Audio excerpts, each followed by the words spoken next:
Good morning. Early in the morning. It's 2:30. This is Nisha with Drop the Mic, and I'm coming back to you with another segment. This segment is called Who Are You at the Last Supper Table?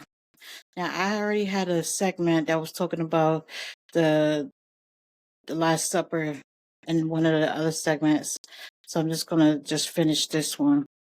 At the table of the Last Supper, nothing was hidden and no one was fully what they appeared to be on the surface.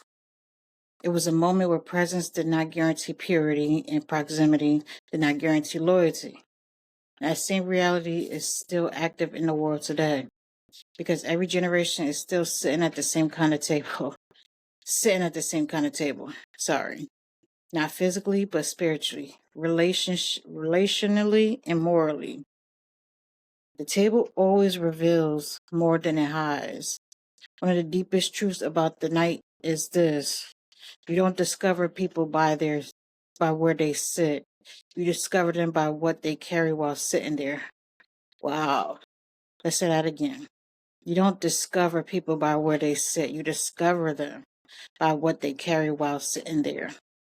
At the table, love sat beside betrayal. Faith sat beside fear. Truth sat beside silence. And loyalty sat beside hidden intentions. Nobody was absent, but not everyone was aligned. And that is still the condition of humanity today. People can sit at the same table, share the same space, and still live in completely different internal worlds. John, the one who stayed close to love, there is always someone who leans instead of pulling away. John represents the heart that stays near truth even when around certainty, everything around it becomes uncertain. The nugget is staying close to truth is not about comfort. It is about commitment when clarity is fading. In today's world, this looks like people who remain grounded in love, integrity, and sincerity, even when culture rewards distance, pride, or emotional detachment. Peter, the one who loves deeply but still feels fierce pressure. Peter represents passion without full maturity yet. He loved deeply, but fear still had access to his decisions. The nugget is intentions are not the same as strength. Love must be tested before it becomes stable. Many people today live in this tension. They mean well, but when pressure rises, identity gets challenged. Wow, kind of sounds like me. Words become easier than standing firm. The silent one, present but not anchored. Some were there, watching everything unfold, but not fully stepping in confrontation or clarity. They represent the space where awareness exists, but courage has not yet matured. Dang, kind of sound like me too. The nugget is silence is not neutral. It always sides with whatever it refuses to confront. In today's world, many see what is wrong but choose safety over truth, acceptance over conviction, and peace over responsibility.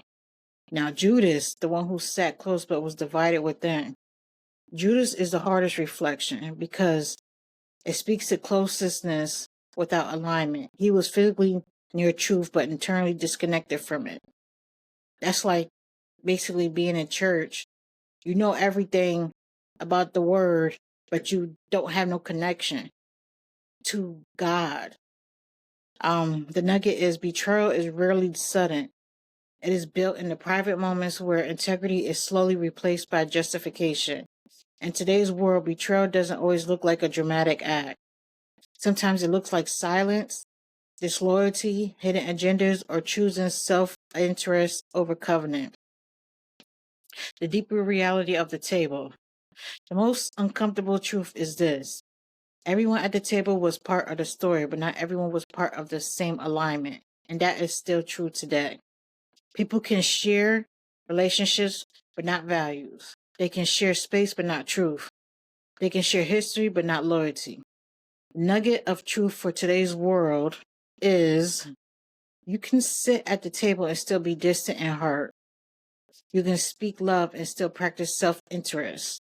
You can be close to truth and still choose convenience over conviction. You can be remembered by presence, but judged by alignment. Final reflection. So the question is not just historical, it is personal. Who are you at the table? Let me say that again. Who are you at the table? Not who you claim to be. Let's say that again. Not who you claim to be. Not who people assumed you are, but who you become when truth is sitting right in front of you and choices are exposed. Because the table of life still exists, and every day it reveals the same thing it revealed then. Character is not announced, it is exposed. And that was a short segment from Nisha with a mic drop moment. I dropped the mic, internet on that note. Thank you.